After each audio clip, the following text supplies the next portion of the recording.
इंतजार की घड़ियां अब खत्म हो गई हैं। जिस वक्त का जनता को इंतजार था वो आ ही गया।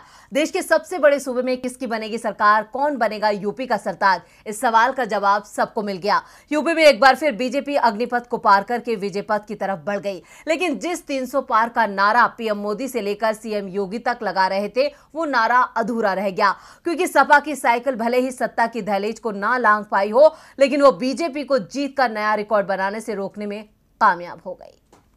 जीत के लिए बजते ढोल, थाप पर नाचते कार्यकर्ता, खिलखिलाते कार्यकर्ताओं के चेहरे। कहीं जीत के लड्डू बांटे जा रहे हैं तो कहीं गले मिलकर बधाइयां दी जा रही हैं। ये तस्वीरें बीजेपी की उस खुशी को बयां कर रही हैं जो उसे देश के सबसे बड़े सूबे में जीत हासिल करके मिली है। उत्तर प्रदेश में 37 साल बाद इतिहास को दोहराते हुए यूपी में बीजेपी ने एक बार फिर जीत हासिल की है। 3.5 दशकों के बाद ऐसा पहली बार हुआ है जब कोई पार्टी पूर्ण बहुमत के साथ सत्ता में आई हो।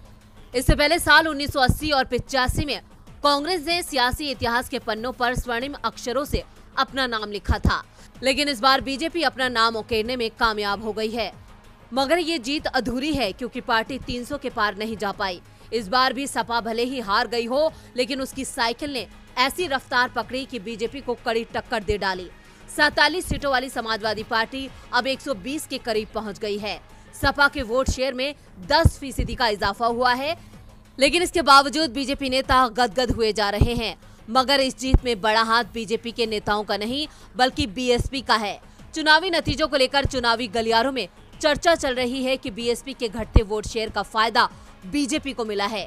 राजनीति के विशेषज्ञों का कहना है कि बीएसपी ने चुनाव में पूरा जोर नहीं लगाया, जिसकी वजह से उसका वोट बैंक छिटक गया और इस बार दलित का दिल जीतने में बीजेपी कामयाब हो गई। ये नतीजे जहां बीजेपी के लिए खुश करने वाले हैं, तो वहीं हार के बावजूद सपा को भी ताकत देने वाले हैं, क्योंकि 2017 के मुकाबले इस बार सपा के गठबंधन को कहीं ज्यादा सीट हासिल हुई हैं।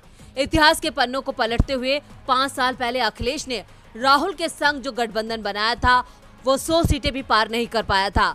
मगर इस बार के आंकड़े बताते हैं कि जयंत और अखिलेश की जोड़ी भले ही ना जीती हो, लेकिन बीजेपी को जीत का नया रिकॉर्ड बनाने से जरूर रोक दिया। ये नतीजे बीजेपी की मुश्किलें बढ़ाने वाले हैं, क्योंकि अब की बार सदन में बीजेपी को सपा और भी कड़ी टक्कर देगी।